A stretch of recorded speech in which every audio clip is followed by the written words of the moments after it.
ლევან ჩაჩუალს დაკავების მიზეზი საქართველოს მთავარმა პროკურატურამ საგანგებო ბრიფინგზე განმარტა. საგამოძიებო უწყების ინფორმაციით 2005 წლის 3 თებერვალს ლევან ჩაჩუამ ყოფილი პრემიერ-მინისტრის ზურაბ ჟვანიასა და რაულ უსუპოვის გარდაცვალების საქმეზე სასამართლო სამედიცინო ექსპერტიზის ჩატარების მიზნით გვამების გამოკვლევისას გამოიჩინა გულგრილობა და სრულყოფილად არ აღწერა გვამებზე არსებული დაზიანებები მაშინ, როდესაც მათ აშკარად აღენიშნებოდა სიცოცხლის დროინდელი დაზიანება.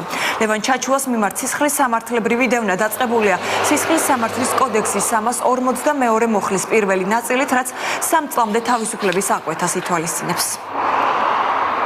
საქართველოს მთავარი პროკურატურა ავრცელებს სპეციალურ განცხადებას. გაცნობებთ, რომ სამსახურებრივი გულგრილობის ფაქტზე 2014 წლის 20 მარტს საქართველოს მთავარმა პროკურატურამ სასამართლო ექსპერტიზის ეროვნული ბიუროს სასამართლო სამედიცინო ექსპერტიზის განყოფილების ყოფილი გამგე ლევან ჩაჩუა დააკავა.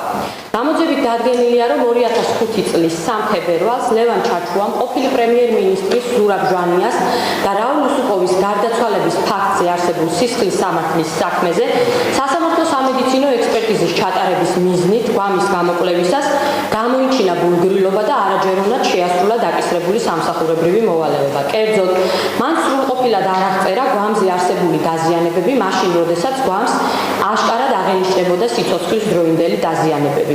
ვინაიდან წარმოებული გამოძიებით ეჭქვეშ დადგა ჩატარებული ექსპერტიზის დასკვნების ნამდვილობა, საქმეზე აუცილებელი გახდა ახალი ექსპერტიზის ჩატარება ზურაბ ჟვანიასა და რაულ უსუპოვის გარდაცვალების ნამდვილი მიზეზებისა და გარემოებების დასადგენად. ლევან ჩაჩუას მიმართ სისხლის სამართლებრივი დევნა დაწყებულია საქართველოს სისხლის სამართლის კოდექსის 342 მოხლის პირველი ნაწილით, რომელიც სასჯელის სახით და ზომად 3 წლამდე თავისუფლების